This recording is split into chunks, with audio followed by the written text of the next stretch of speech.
Welcome back to another episode of the Scott Gibson Show. I am Scott Gibson. Who else would I fucking be? Here we are, like Jesus Christ risen from the dead. Of all the weekends to, in the name of God, Gibbo, why do we do this every single week? Every single week I record this bloody podcast and I have absolutely no idea what number we are. You think I'd write these down? What else have I got to remember in my life at this moment in time? Absolutely fuck all. But here I am forgetting episodes again. 76. Episode 76. As we hurtle towards the milestone of 100. Which I think, if I've done my maths correctly, should be happening round about September time. So maybe we'll have to do something special for episode 100. Maybe the first ever Scott Gibson Show live. Wouldn't that be exciting? Possibly. I hope you're safe and I hope you're well. A lot has happened since we last spoke.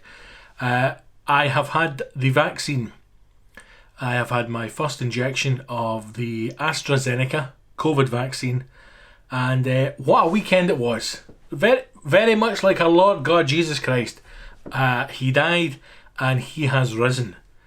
And today I'm recording this on Tuesday the 6th of April, and it's the first time since Sunday that I've been feeling semi back to normal again. Still got a split headache. Right, let's go back to the start. Let's just go back to where it was. So, mentioned this before in the podcast, I got my vaccine letter the day after I was meant to get my vaccination.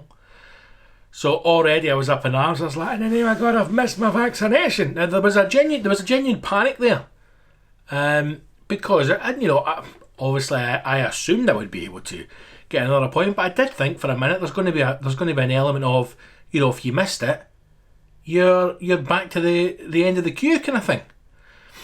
I was in no great rush to get it. Not because I don't want to have the vaccine. I mean, I've had it. We'll talk about it in a minute. But I was certainly I was happy to wait my time. I still don't know why I got it. I can only assume it was because of previous illnesses with the brain. That's the only thing I can imagine. I can't imagine it's because of my fat bastard, but I could be wrong. I could be wrong. It might be because of my fat bastard. I do not know. Surely listen, I never saw one single fatty. If they were vaccinating fat people, it'd be in the front page of the Daily Mail. You can mark my words on that. Surely there's no way. I mean, yes, it's a condition. Yes, I am clinically morbidly obese. Yes, without doubt. Is my weight dangerous? According to some scientists, maybe. But is that a reason to get the vaccine? I don't know. I mean, it's not as if it told me in the letter. It's not as if when I turned up they went, fatty's in. I mean, it would have been a bit disheartening if that was the case. Can you imagine if you were in to get your vaccine now and they told you why you were getting it? They told you why you were getting it. Right, okay, Mrs. McGregor, if you just want to stand under the banner that says old bastards, you'll be taken straight through your vaccine. Thanks very much, son. I should also point out I'm using a different microphone this week as well. I've been having a problem with the cable, so we've changed the mic to the one that Mr. McLAUGHLIN uses on the hashtag podcast to see if it is any better. And already it looks as if we are peeking through the absolute goddamn roof, so this could be a complete disaster. But we shall plough on and we shall see. We shall see. Why don't we just move that slightly from the old shouty voice box? So, no idea why I got it. I'm going to assume it's because I had brain surgery in the past. I think that's probably the reason. At no point have I ever been to a doctor for my weight. Yes, it has been mentioned. Has anyone ever spoke to you about your weight, Scott? That's always a good conversation. And also, I would love to have... Be careful what you say here. I'd love to have experienced life as a fat lady for a day. Just to see if the conversation around size is brought up the same way with a doctor. Because, let me tell you, I have had lady doctors and non-lady doctors in the past, and neither of them are backwards but coming forward when they're telling you you're a fat bastard. I wonder if a GP hopes that they have at least one fat man on their books, because every time a GP's told me I'm fat, I feel like it's a kind of a cleanse for them. I imagine they go through their day going, yes, now if you take that and oh good God gracious help you, I hope the next time we see you it's in better circumstances. Alright, off you pop now. Having to absorb all that negativity constantly, just death fucking rattling at your door. That must be quite nice about a healthy-ish fat person walking through the door going, do you know that you're a fat bastard? Has anyone ever spoken to you about your weight, Mr. Gibson? I've had that before. No, nobody's mentioned it, Doctor. I just thought that walking through doors sideways was the natural way to do it. Of course I know I'm fat. So I don't think that's the reason why I'm getting the vaccine. I assume it's because of previous, when I was in getting the old brain surgery. I imagine I've ticked a box at some point. I imagine once they stitched me up and they had fixed the problems with my brain, that the person turned to the doctor and said, Doctor, should I tick the box for future pandemics? And he says, tick away. The man's been through a lot. And do you know what? See, if it is because of my size, fucking good. Good. I hope that all my fat brother and sisters are finally getting something, a reward for the years of carrying this fucking timber. I hope it is. I hope fat people are finally being rewarded. The tens of billions fat people put into the economy every fucking year. It's about time we get our reward. And our reward is getting our vaccine before skinny cunts.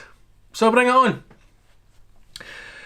So let me talk you through it, because I am realising that since I've been for the vaccine and gone through the process, I know that there are generally some concerns by people.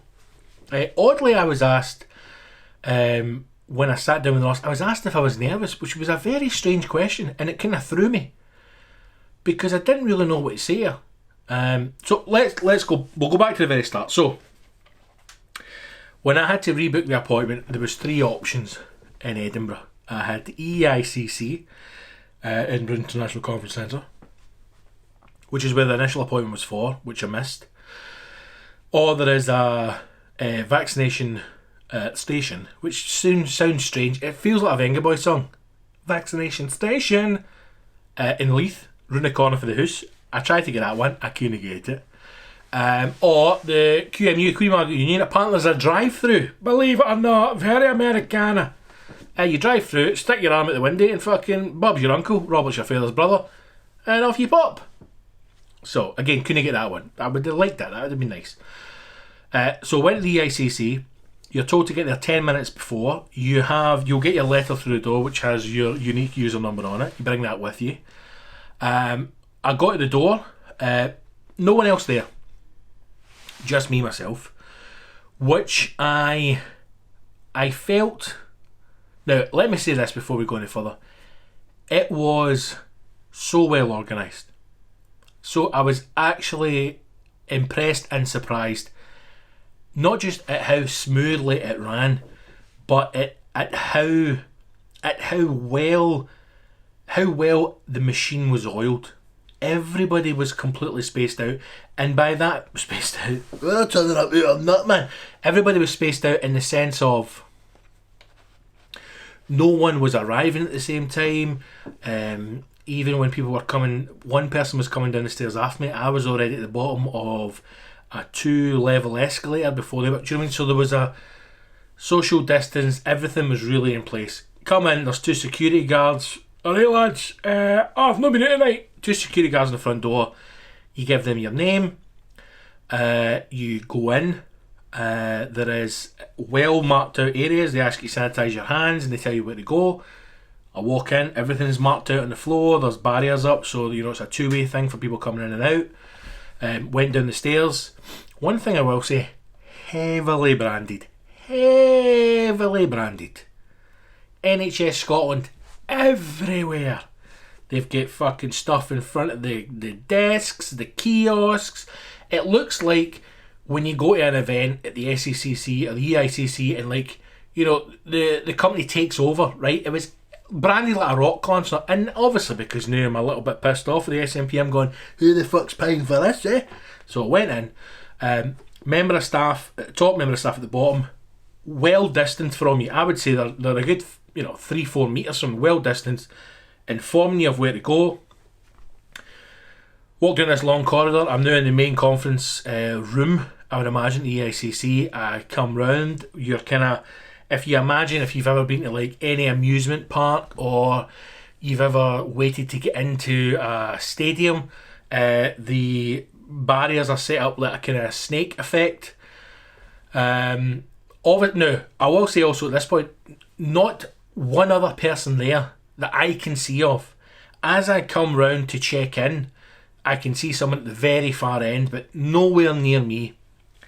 I come into the first desk. There are 2 people sat behind perspex screens, 2 hospital staff. You confirm some details with them, name, address, date of birth, that kind of thing. And then they tell you basically where to go, and you are in channels, if you like. I walk down, there are 8 nurses in this kind of pod, and everything's all banked up and closed off. And then you sit down, and I'm there with the nurse, and the whole thing from start to finish, from getting to the front door to getting back out into the street again, was 5 or 6 minutes, if that, from start to finish. It is so quick, so efficient. It really was. It was spectacular. It did also make me think, why are we not all vaccinated now? Because if we're doing it this quickly, we should be getting more people through. But that's a different thing for a different day. Sit down, and like I said, this is where it kind of went a bit, not weird, but this is where I didn't really know what to expect. Sat down, and the woman says to me, are you feeling nervous? Which threw me, because I was feeling nervous, and I don't know why. I think it's because I don't know what the vaccine is. I don't know what's in it. I don't know what it's going to do yet. I do not believe for a second any of the conspiracy theories that people are putting out there, but there's still a little bit of doubt in your mind. I had heard of a number of people becoming unwell after it. I know one family member and one very close friend who had been quite ill after getting it, so that's obviously playing in you. I don't particularly like needles. There's a whole lot of stuff going on. I told her that, blah blah blah. We had a bit of chat, and then she asked you a couple of questions. She asked you if you are happy to receive the vaccine, and if you're happy to be contacted for any further information or tests or studies if required. I said yes to both. I was a bit shocked because I thought, is anybody at that point refusing the vaccine? Is anybody waiting? And there probably will be fucking martyrs out there, or fucking idiots, who go through the whole process of getting an appointment, going to the vaccination point, going all the way through, getting in front of the nurse, and then going, and are you happy to receive the vaccine today? Do you know what? I am not getting it. Good day to you, sir. And walking off like a fucking dick. I'm sure there are people. Not I. Take my jumper off, I rolled up the sleeve, got the jag. The jag itself, I cannot put into words how painless it is. You will not feel a thing, which in hindsight is fantastic, and also makes you slightly panicked. Because you remember how you would see people like the fucking the Novichok guy and the fucking the other guy, the guy who went out in an Italian restaurant in London and fucking lost all his hair. What was his name? What was his name?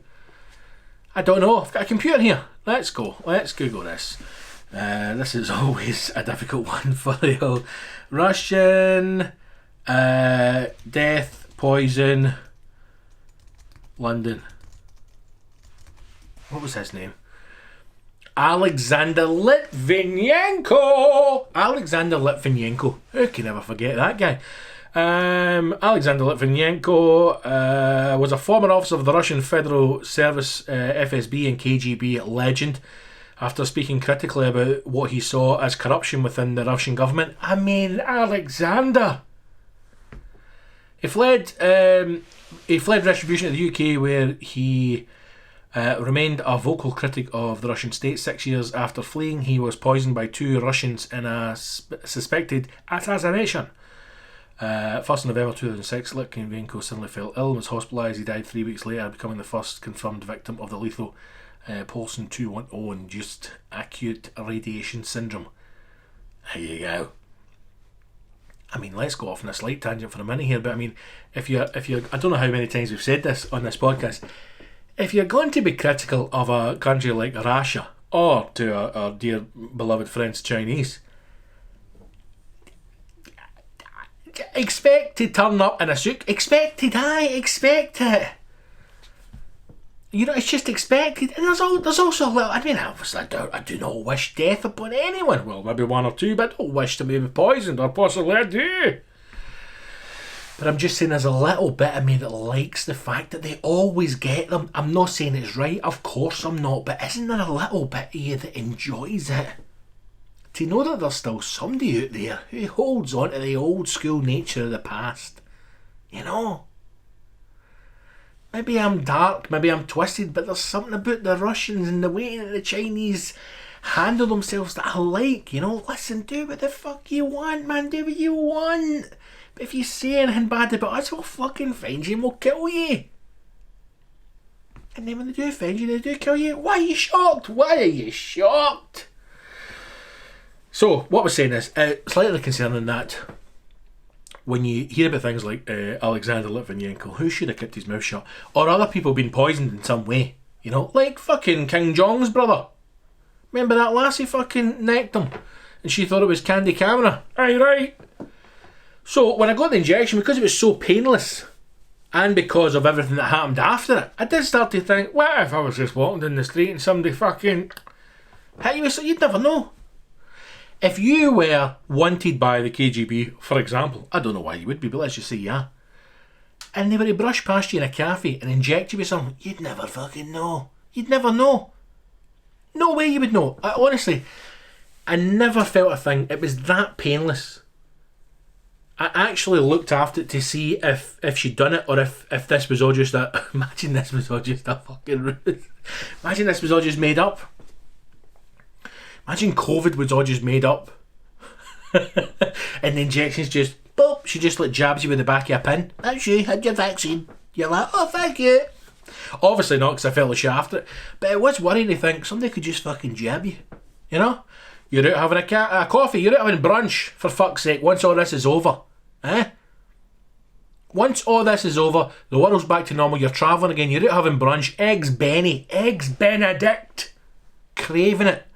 For a fucking year and a half, you're sitting eating your Eggs Benedict, and at the same time the KGB's going through your Twitter feed going, is that right? Aye, fucking Russia, eh? You wee dick. And they send somebody over the greasy spoon to fucking pop you off.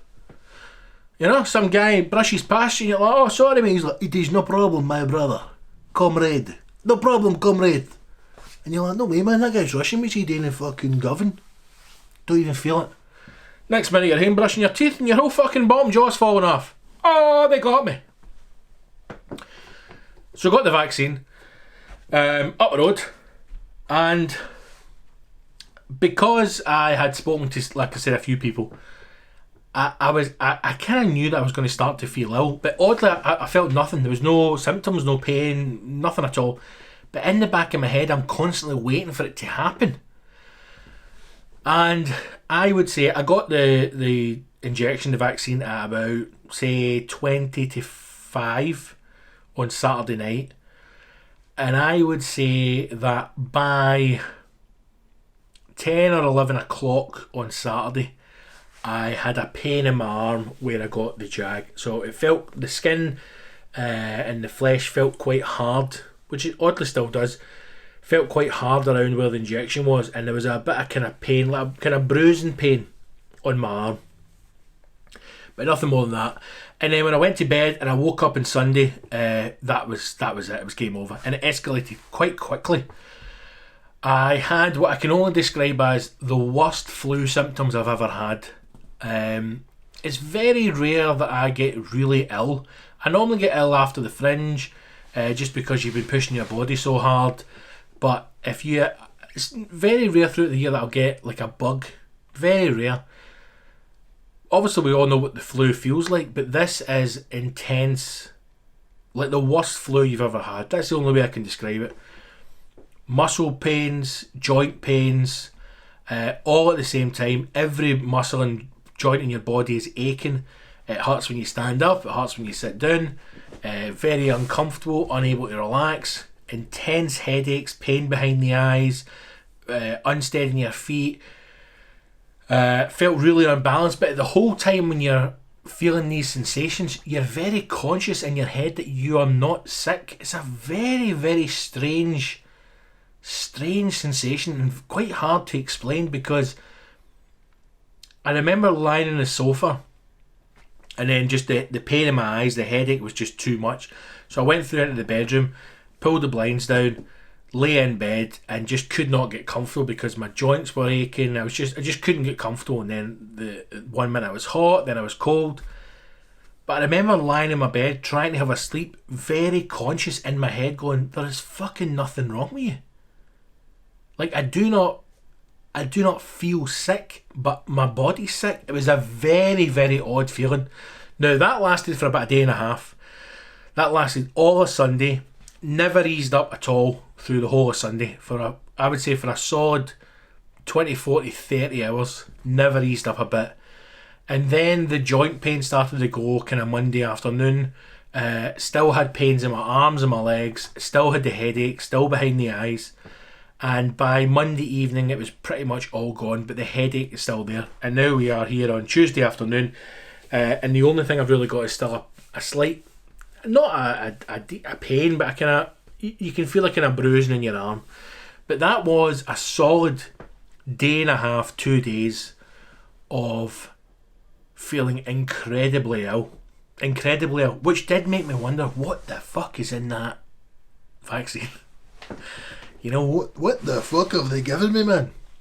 Now, I read a few things saying that if you have a reaction to the first injection, it's unlikely you'll have a reaction to the second one, or it could be a mild. And if you don't have a reaction to the first one, the likelihood is you'll have a reaction to the second one. I don't know how much that's true. I don't know anybody who's had their second vaccination yet, so only time will tell. But I will say this. I was like maybe some of you who are listening. I thought when I got it, there's no way I'll be completely fine. And for the first couple of hours, nothing. And then all of a sudden, it hit me like a fucking freight train. So, whenever you have your vaccine, whenever you've got it, whatever your appointment is, I would strongly suggest the day after, if you are able to, take a day off or give yourself some time, because the likelihood is that you'll probably feel like shit the next day after it. But please, for the love of God, get it, man. I don't know anybody who's not going to get it, but I imagine there will be some out there. And listen, if there is anybody listening to this who intends not to get the vaccine, fucking get in touch, man. I would genuinely love to hear the reasons why someone wouldn't want to be vaccinated. I really would. I haven't read any literature or information on the opposition of getting it, so you may have strong views, I don't know. But if there is anybody, get in touch. I'd love to hear someone's point from the other side. But I certainly had mine. I'm done. I feel a little bit better in the sense of I feel like, you know, it's a good step. We're all moving forward. And like I said before, if anything gets me back to gigs quicker, I'll take that injection quite happily. So, yeah, when you get it, my advice would be take the next day off. But nothing to fear, nothing to worry about. The injection itself is almost completely painless. And you are in and out in literally minutes. So, nothing to worry about. But please do get the vaccine. Please do get it. Please get it. Right, one thing I wanted to talk about was I watched the documentary SeaSpiracy over the weekend, and it was a struggle. Not as, I'm trying to give an example here, not as bad as Hamlin. Still yet to finish that bag of shite. But it had to be paused quite a number of times for me to get through it. I don't know if you've watched it. If you haven't, I would suggest watching it. Do you know what? It's one of those things where it feels as if it's been created for a different reason than the purpose it was created for. I imagine it was created to instill fear in a lot of people about the planet, about fishing industries, about fish in general. Couple of things we've got to keep in mind. One, the name, absolute garbage. Why is it not called Conspiracy instead of SeaSpiracy? I've no idea. It's also made by the same people who made Cowspiracy, so they're just using they just like putting my word in front of Spiracy. It's made by those people who made the documentary Cowspiracy, and if you ever watched that as well, It's, again, a load of nonsense. The problem with it is that it seems as if a lot of the facts that they present, or a lot of the statements that they present as fact in the documentary, are so outlandish that in the end it feels as if the whole thing does more damage than good, right? And I've got a couple of points here that I want to talk about, because effectively what it is trying to say, and although they put this to some woman who's from one of these organisations, and she says that's not the case, what it's basically come across is eat less fish, or as in stop eating fish, is what they're trying to do. Just like with the Cowspiracy documentary made, when they're saying, if you don't want the planet to die, you've got to stop eating meat right now. Now they're saying with this is, if you don't want the planet to die, you've got to stop eating fish right now. Nonsense. Now, according to the documentary, the whole world, the planet, will be dead by 2048, according to these cunts, right? So, you can't stop that now. Why don't you just eat some fish? Huh? Why don't you have some surf and turf? Have a nice steak and some beautiful scallops right on top of it. Doesn't that sound delicious? Because according to them, the planet will be dead by 2048. Now, a lot of the points they make in it are absolute insanity. And some of the points they make are not a shock to any... Well, I'm going to say anybody. I wouldn't imagine they're a shock to a normal person. For example, the tins of fish that you buy, canned fish or any kind of fish, and it has the logo of sustainable fisheries on it, or it has the logo which says dolphin friendly tuna, for example. A lot of the times it's bullshit. Is that a shock to anybody? Not really at all, right?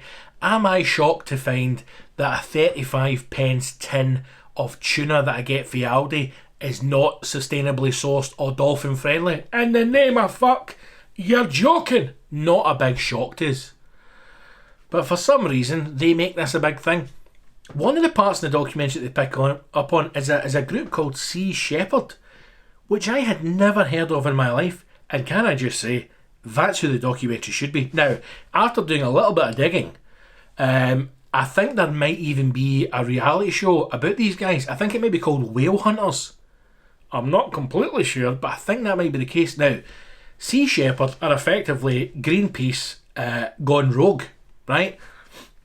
One of the guys who started Sea Shepherd is an original founder of Greenpeace.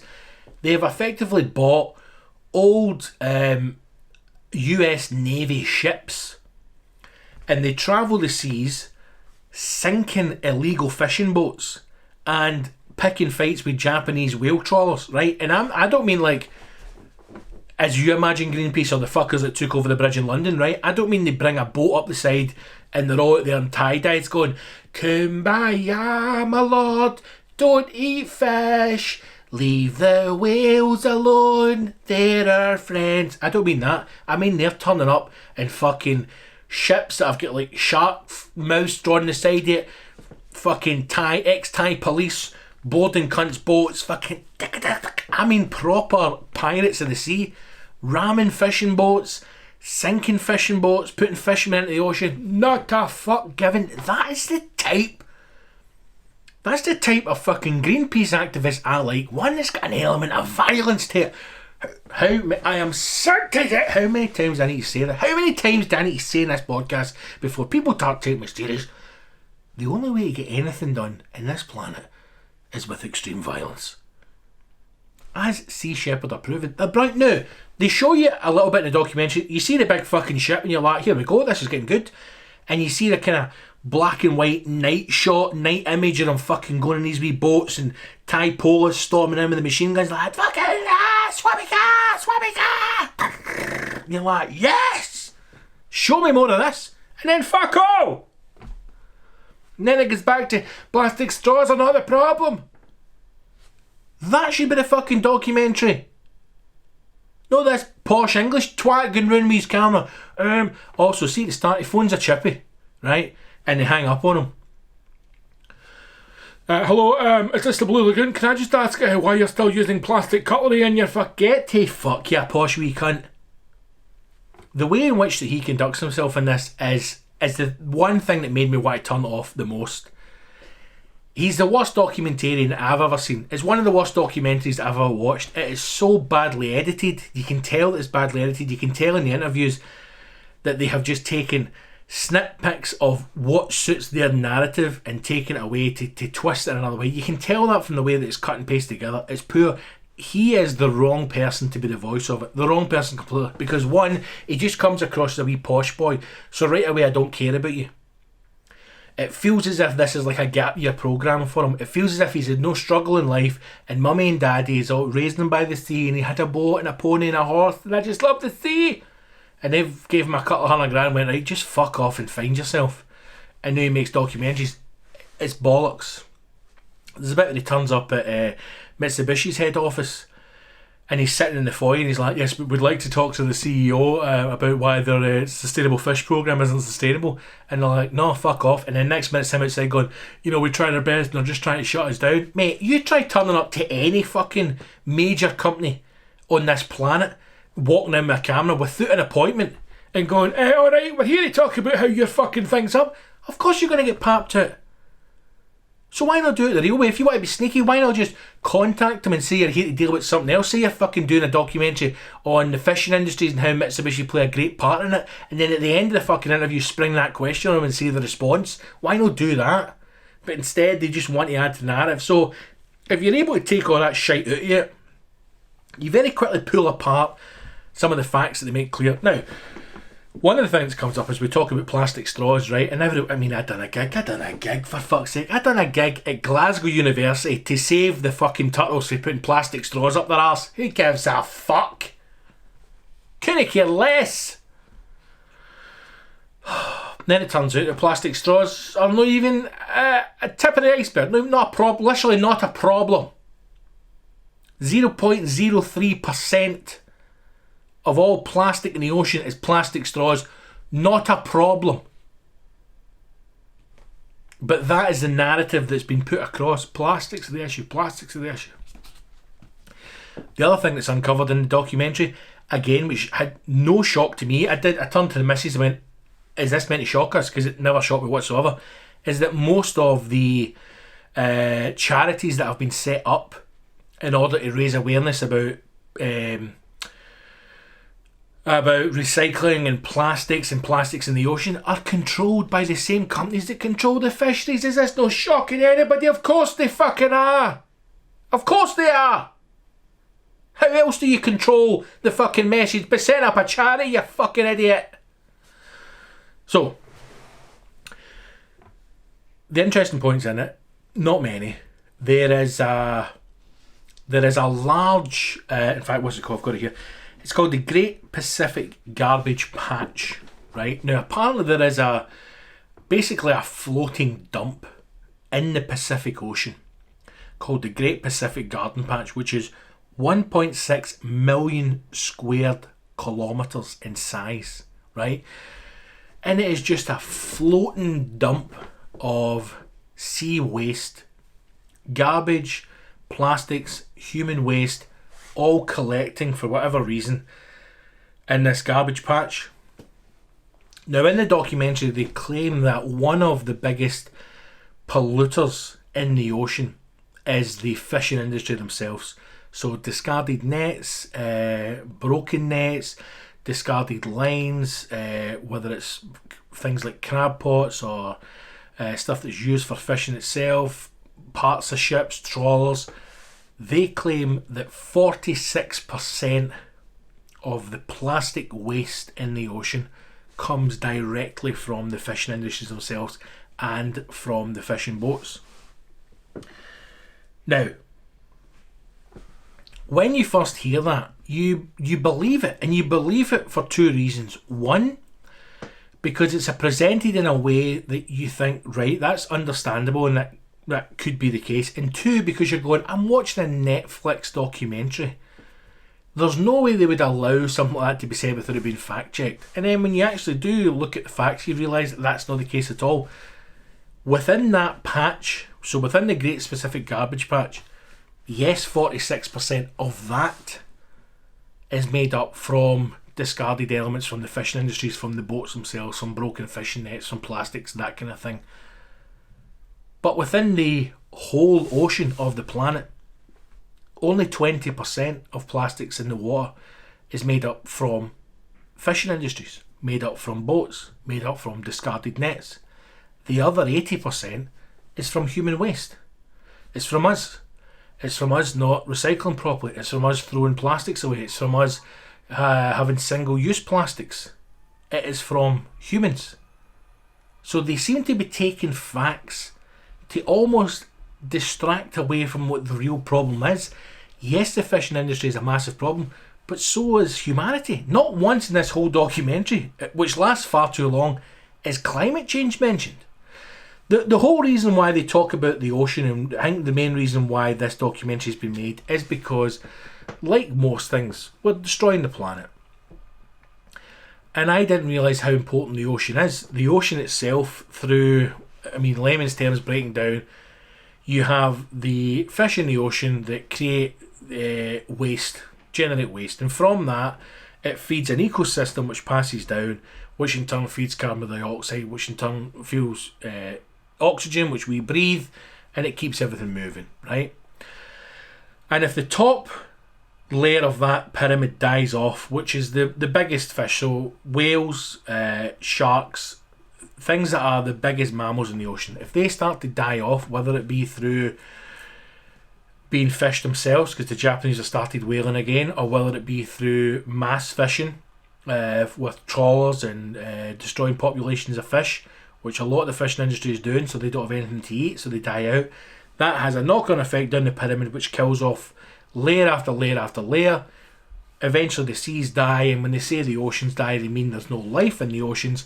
That stops to feed the production of carbon dioxide, which stops to feed the earth, and then the fucking earth dies, right? And that's effectively the message of the documentary. We need to save the oceans and save the seas so that we can save the planet, right? So why focus the struggle on attacking fishing industries? We've known it for years that there are trawlers out there that are overfishing, that are attacking populations of fish. We know that there's a thing called bycatch, where a lot of endangered species are killed through fishing. So bycatch means things like dolphins are caught in nets, sharks are caught in nets, whales are caught in nets, turtles are caught in nets, and they just cast them back into the sea. A lot of the times they're dead. They talk about things like delicacies, so shark fins, for shark fin soup in China is a big thing that comes up. Again, a lot of this just comes down to the fact of going, what are you going to do? What are governments going to do? Are governments going to put sanctions on Japan because they've started their whaling industry again? No. Are people going to stop buying Japanese products because Japan started whaling again? No, they're not. Is any government, Russia, Great Britain, America, are they going to do anything to Japan because they have started whaling again? No, they're not. So what the fuck do they expect you to do? Because yes, we should all recycle. Yes, we should all be conscious. We should be eating less meat. We should be eating less processed food. We should be valuing the fish that we get. We should be getting it from sustainable sources. Possibly we should start to get it from fishmongers ourselves if we understand that it's a good fishmonger with a good supply chain, especially living in a fucking island, for God's sake. We've got no excuse for not having good fish here. If you do all of that, is that going to stop a country like Japan whaling? No, it won't. Is it going to stop tens of thousands of Spanish fishermen going out and trawling the oceans? No. Is it going to stop them catching dolphins, sharks, turtles in the nets, killing them, sticking them back in the ocean? No. So what the fuck do you do? That was my whole thing with watching this documentary. I'm going, what do you do? What do you do different? Because everything that seems to happen in Earth, on the planet, is always pushed back down to the average man in the street and what you can do differently. How much difference can you make? I mean, what is expected of you in your day-to-day life here? It was such a difficult watch because I was getting so angered by it, because I'm like, this concept of not eating fish is nonsense. Well, we all know fish is one of the best things you can eat for your diet. I'm looking at it here saying, I'm trying to find the facts that they actually got right. So plastic straws discarded from human consumption seems to be the legal issue has been pushed by the charities, obviously not the case. 80% of plastics in the ocean is human waste. They claim it's less than 46%, which obviously is not short for. So one of the things that was correct, because I'm trying to make sure that I'm not just bashing it completely, and one of the things that was correct is that the 7 species of sea turtles, 6 of the 7 are now endangered because of this thing called bycatch, which is basically they're caught up in fishing nets and they stick them back in the ocean, right? That was correct. Now, I watched a video by a guy called Gil Carvalho. He has a YouTube channel called Nutrition Made Simple, and he's basically an MD, a physician, and he talks about nutrition in your diet, healthy diet, that kind of thing. But what he also does is he takes, for example, this documentary, and he fact checks it against what's been said based on nutrition and based on the facts that are coming up in the documentary, and his not debunking of it, but his take on step by step of the facts that they try and put across is very, very good. Check out his channel. It's called Nutrition Made Simple. I think if you just type in scientist, if I still got it up here on the screen, no, I've not got it. I think if you type in scientist facts SeaSpiracy, you'll see his video going through point by point.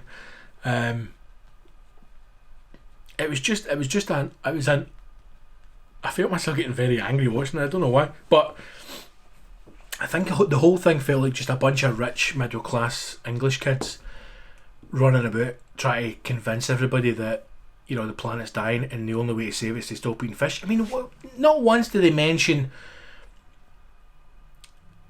cultures where fishing is life. You know, parts of the Philippines or parts of Africa where guys will go out on fucking boats that have been made out of trees that they've cut down and catch fish in order to literally keep people alive. And they're hitting out with statements like, we need to stop eating fish right now. Climate change has got nothing to do with this. Humanity's got nothing to do with this. It's fucking fishing boats. Absolute nonsense. I mean, I'd love to see a government turn around and go, right, do you know what? A couple of points in this are a lot of nonsense, but listen, we're going to stop selling tuna to Japan. We're banning the sale of tuna. We're banning the sale of sushi. Every sushi restaurant must now close down. I mean, that's almost the extremes they're going to. Stop eating fish. See, if you eat fish, you're fucking killing the planet. That's right. Every fish you eat is one step closer to a dead planet. I mean, again, it was like Super Size Me. I watched Super Size Me. I wanted a McDonald's. I watched SeaSpiracy. I wanted a chippy. If I was a chippy, I would be fucking sending a copy of this documentary out with every order, and I'd be like, thank you for your order. Enjoy your fish tea. Watch that and then give us a call back. 2 free pickles with every order. The whole time watching, I'm going, I fucking love a fish supper. Maybe not the documentary they were trying to make out. I wonder what they'll do next. Tofu-spiracy. Don't eat tofu, man. It's fucking full of all sorts of madness. Don't eat red meat and now no eat fish. What is up with these fuckers? It's why I was all hungry. But if you've not seen it, check it out. SeaSpiracy. You can get it on Netflix. Right, I'm going to finish up with a wee news story here. This has been you know what? I feel as though I've come back from being ill. That's how I'm feeling. Like, I feel myself getting fatigued, man. I briefly saw a thing an advert for a documentary that's coming out about the people who have been affected by this long COVID. I mean, that looks fucking brutal as well, man. But, you know, maybe we'll talk about that one. So, quickly do a wee one, then we're going to wrap this up. It's going to be a wee short episode, team, but as always, thank you very much indeed for listening. Saw this headline in the Metro. A new name to us here, Mel Evans. I'm sure she is in the early stages of her journalistic career. Let's hope she can move away from the nutters at the Metro very soon, because the headline reads, Stacey Solomon still keeps her son's foreskin in a box. Then she says, I quote, I cannot let it go. Let it go. Let me just read that again. Stacey Solomon still keeps her son's foreskin in a box. Now, we have Louis Theroux doing another documentary about the Tiger King. We have vaccinations rolling out across Scotland. We have people having adverse reactions to the vaccine. We have running battles in the meadows here in Edinburgh with the Sebastians and the Finleys bottling each other. We have a country emerging from a year-long lockdown. We have documentaries saying that we should stop eating fish because the planet is going to be dead in 30 years' time.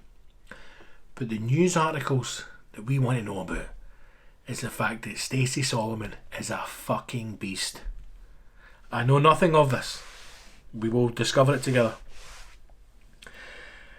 Stacey Solomon may be wowing us all, with her organisation and declutter videos on social media. What?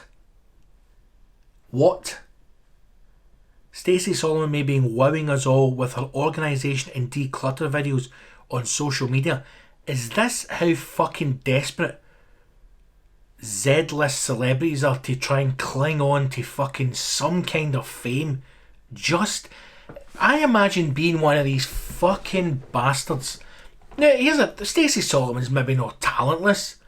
You know. She can sing. Can she sing? I don't know if she can still sing, but she sang at one point. See, being like a Stacey Solomon, it must be fucking tiring, man. That woman must be fucking shattered.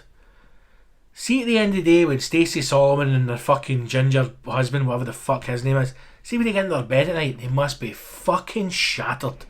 That must be a tiring existence. Just constantly plate spinning. Keep your name out there, stay in the public. If they forget you, you'll die. What the fuck are they doing? Decluttering and organisation videos. Wow. Never even knew that was a way in which to remain in the public eye. Apparently there is. Declutter on social media, but there is one thing that she's refusing to let go, and that is her son's foreskin. Now, I don't know if I am stably of body and mind to continue reading this. Which she keeps in a box. That's it. That's the story. That's the story. Okay, the Lost Woman star who recently bought a swanky Tudor-style estate with fiancé Joe Swash. I mean, what is Joe Swash? Is he an actor? Was he in something? Is he a singer as well? Or is he just like a personality type?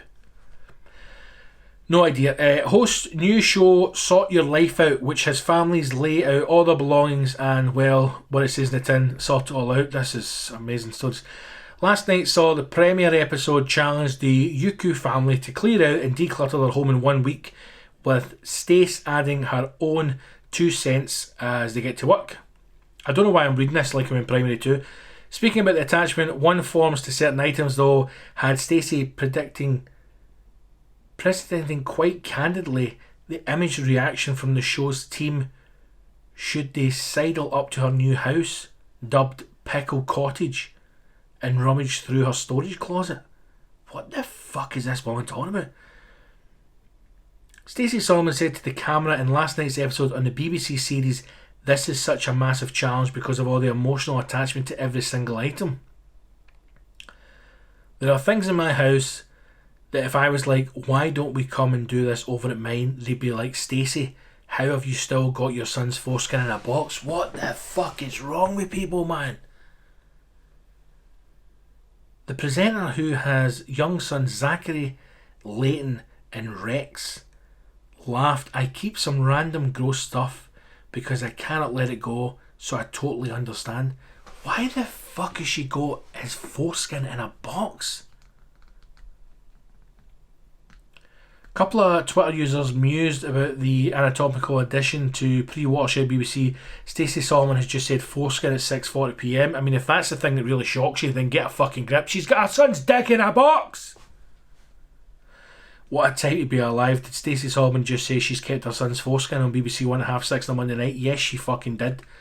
Others just wanted to hear about the twee trinkets, and we don't know items not once attached to a person. One person added, absolutely did not need to know that Stacey Solomon keeps her son's foreskin in a box. Yes, exactly. Why the fuck has she kept it in a box? Why the fuck has she kept it? I mean, obviously, some children are circumcised. Why? I do not know. If it's a religious thing again, Get over yourselves.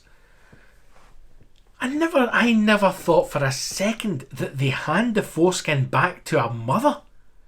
What the fuck is going on? So you're telling me that she has travelled home at some point with her son's foreskin, what, in her pocket, like a fucking used bandage? And then found a box? I mean, what? Surely you got to go and buy a box. You don't just find like an old shoebox in the house. You don't get in the kitchen. Is there any old Tupperware we're not using? What is it you want a Tupperware box for? I'm going to put young John's foreskin in it. Why the fuck would you keep a child's foreskin? For what purpose? You going to dry it out? Make a fucking dream catcher? Grate it into a fucking curry?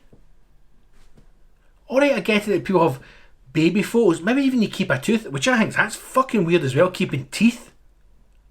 But to keep somebody's foreskin, that is fucked up. That should have been cut. This would have went through so many different levels before it got to broadcast. Why was that not cut from the show? And why is nobody sitting out and going, what the fuck is wrong with you? One, doing that, and then two, admitting it. Listen, I'm sure there's loads of weird things that everybody does. Don't fucking admit it.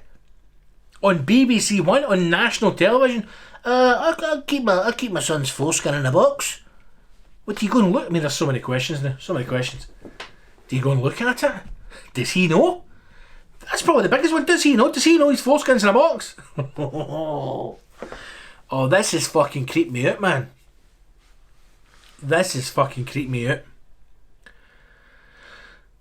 Oh, I don't even know what to do. I'm looking at the photo of her and her sons, and I'm just going, you poor fuckers, man. I'm sure they got a very happy life with a very happy mother, but that freaks me out. To know that she has kept his foreskin in a box. I just want to know why. I just want to know why, Stacey. Is there ever going to be a time when you let that go? Will he be reunited with it, and it's his decision as to what happens to it? What if your house gets pulled into? Huh? They steal your son's foreskin. Come on. That's fucking creeped me out. That has creeped me right out. Well, there you go. Mel, you know, if that is the beginning of your journalistic career, thank you for that piece of absolute joy. Stacey Solomon, absolute creep. Right, we're going to wrap this up. We shot one this week. Get back into the swing of it. By the time Sunday comes for the Sunday service, fully restored, back to health.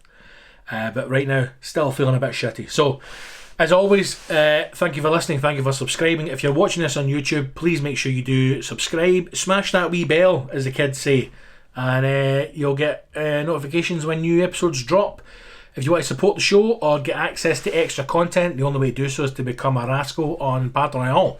Go to patreon.com/Big Scott Gibson. Sign up for as little as £4 a month. Absolute fucking pennies.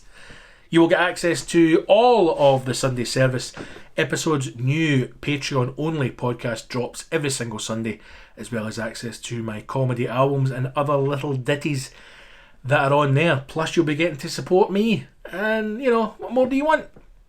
So do that. In the meantime, share it. Share the podcast episodes on your socials. Let's grow the numbers. If you can, leave a review. Do all the good stuff. And until we speak next time, take care of yourself. Be safe. Wash your hands and your arsehole. And hopefully I will see you on a battlefield very soon. Take care of the team.